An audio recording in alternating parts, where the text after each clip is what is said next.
আসসালামু আলাইকুম। সবাইকে স্বাগত জানাচ্ছি বিডিভিউজ ইনফোটেইনমেন্টে। আপনাদের সঙ্গে আছি আমি সুরভি দিবা।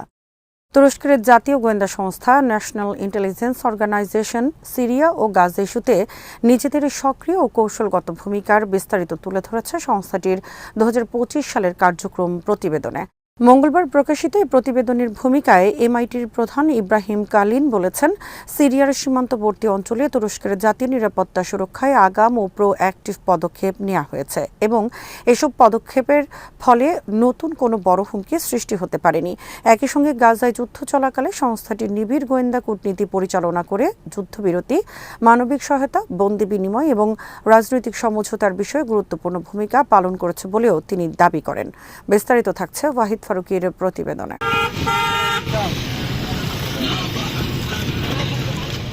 প্রতিবেদনে উল্লেখ করা হয়, সিরিয়ায় দীর্ঘদিন ক্ষমতায় থাকা প্রেসিডেন্ট বাশার আল আসাদের সরকারের পতনের পর দেশটিতে যে অস্থিতিশীলতা ও ক্ষমতা শূন্যতা তৈরি হয়েছে তা তুরস্কের জন্য সরাসরি নিরাপত্তা চ্যালেঞ্জ হয়ে দাঁড়িয়েছে।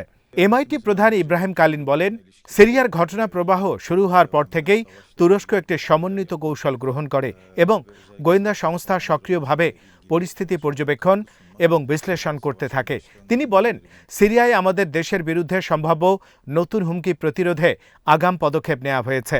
এর ফলে সীমান্ত অঞ্চলে জাতীয় নিরাপত্তার বিরুদ্ধে নতুন ঝুঁকি তৈরি হয়নি।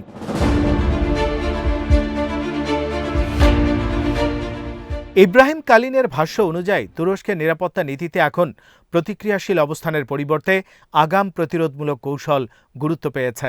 সীমান্তবর্তী এলাকায় নজরদারি বৃদ্ধি, গোয়েন্দা তথ্য সংগ্রহ ও বিশ্লেষণ জোরদার, স্থানীয় অংশীদারদের সঙ্গে সমন্বয় এবং প্রয়োজনীয় ক্ষেত্রে সরাসরি পদক্ষেপ নেওয়া, এসব পদক্ষেপের মাধ্যমে সম্ভাব্য হুমকি নিয়ন্ত্রণে রাখা হয়েছে।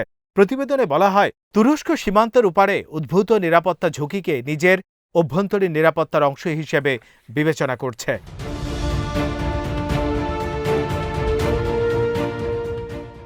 সিরিয়ার উত্তরে বিভিন্ন সশস্ত্র গোষ্ঠীর সক্রিয়তা, আন্তঃসীমান্ত সন্ত্রাসী তৎপরতা এবং চোরাচালান দীর্ঘদিন ধরে তুরস্কের উদ্বেগের বিষয়। এমআইটির প্রতিবেদনে দাবি করা হয়, সংস্থাটি এসব তৎপরতার উপর নিবিড় নজর রেখেছে এবং সম্ভাব্য অস্থিতিশীলতা আগেই মোকাবেলা করেছে।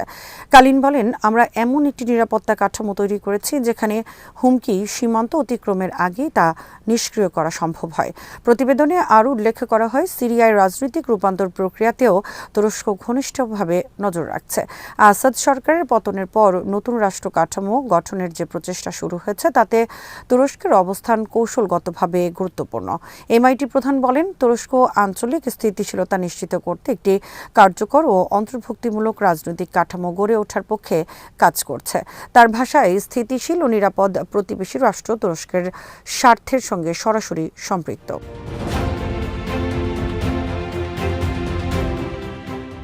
গাজা ইস্যুতে বক্তব্য দিতে গিয়ে কালিন বলেন, উপত্যকায় শুরু হওয়া যুদ্ধ মধ্যপ্রাচ্যের নিরাপত্তা স্থাপত্যে গভীর প্রভাব ফেলেছে এবং এটি একটি বড় মানবিক বিপর্যয়ে পরিণত হয়েছে।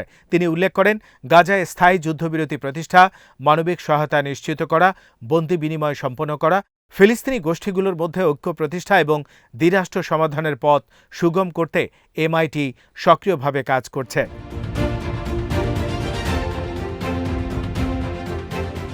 কালিন জানান, সংস্থাটি ইন্টেলিজেন্স ডিপ্লোমেসি বা গোয়েন্দা কূটনীতির মাধ্যমে সংশ্লিষ্ট আঞ্চলিক ও আন্তর্জাতিক পক্ষগুলোর সঙ্গে নিবিড় যোগাযোগ বজায় রেখেছে। তিনি বলেন, যুদ্ধবিরতি আলোচনায় যে বাধা সৃষ্টি হয়েছিল সেগুলো দূর করতে আমরা পক্ষগুলোর মধ্যে সেতু বন্ধন গড়ে তুলেছি এবং ইতিবাচক ফলাফল অর্জনে অবদান রেখেছি। তার মতে, সরাসরি রাজনৈতিক আলোচনার পাশাপাশি গোয়েন্দা পর্যায়ে সংলাপ অনেক ক্ষেত্রে জটিল পরিস্থিতি সহজ করতে সহায়ক হয়েছে।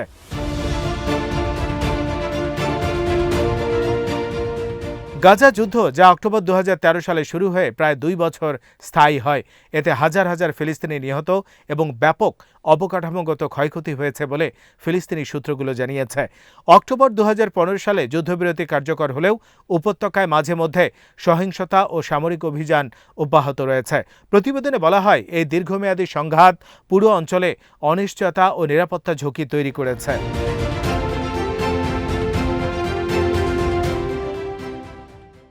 এমআইটি দাবি করেছে গাজা সংকট চলাকালে তারা মানবিক সহায়তা পৌঁছে দেওয়ার প্রচেষ্টায়ও ভূমিকা রেখেছে। আন্তর্জাতিক সংস্থাগুলোর সঙ্গে সমন্বয় করে জরুরি ত্রাণ ও চিকিৎসা সহায়তা নিশ্চিত করার বিষয়ে আলোচনা হয়েছে বলে প্রতিবেদনে উল্লেখ করা হয়। একই সঙ্গে বন্দি বিনিময় প্রক্রিয়ায় আস্থার পরিবেশ তৈরি করতেও সংস্থাটি কাজ করেছে। বিশ্লেষকদের মতে সিরিয়া ও গাজা এই দুই সংকট তুরস্কের পররাষ্ট্র ও নিরাপত্তা নীতিকে নতুন মাত্রা দিয়েছে। একদিকে সীমান্ত সুরক্ষা ও সন্ত্রাসবাদ মোকাবেলা, অন্যদিকে আঞ্চলিক কূটনীতিতে সক্রিয় উপস্থিতি, এই দ্বৈত কৌশল তুরস্ককে মধ্যপ্রাচ্যের একটি প্রভাবশালী শক্তি হিসেবে তুলে ধরছে। এমআইটির 2025 সালের প্রতিবেদন সেই বাস্তবতারই আনুষ্ঠানিক প্রতিফলন।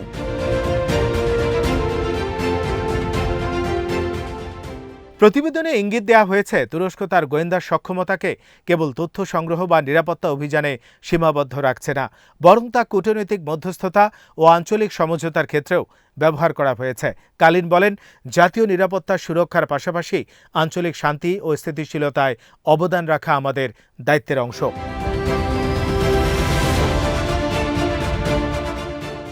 পর্যবেক্ষকদের মতে তুরস্কের এই কৌশল ভবিষ্যতে দেশটির আঞ্চলিক অবস্থানকে আরও সুদৃঢ় করতে পারে, বিশেষ করে গাজা ইস্যুতে মধ্যস্থতাকারী ভূমিকা এবং সিরিয়ায় আগাম নিরাপত্তা ব্যবস্থা গ্রহণ তুরস্ককে একই সঙ্গে কঠোর ও নরম শক্তির সমন্বিত প্রয়োগের সুযোগ দিচ্ছে। এমআইটির প্রতিবেদন সেই সমন্বিত কৌশলকে সামনে এনেছে। সব মিলিয়ে 2025 সালের কার্যক্রম প্রতিবেদনে তুরস্কের জাতীয় গোয়েন্দা সংস্থা সিরিয়া ও গাজা ইস্যুতে নিজেদের সক্রিয় ভূমিকার যে চিত্র তুলে ধরেছে তা থেকে বোঝা যায় আঙ্কারা আঞ্চলিক রাজনীতিতে আরও প্রভাবশালী অবস্থান নিতে চায়।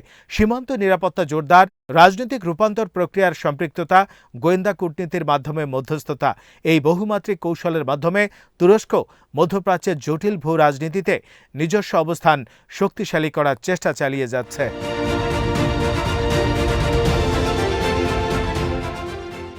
আজ এখানেই শেষ করছি। সমরাস্ত্র, প্রতিরক্ষা ও কূটনীতির নানা তথ্য জানতে চোখ রাখুন বিডিভিউজ ইনফোটেইনমেন্টে। চ্যানেলটি ভালো লাগলে সাবস্ক্রাইব করুন, সংযুক্ত থাকুন আমাদের ফেসবুক পেজে। আল্লাহ হাফেজ।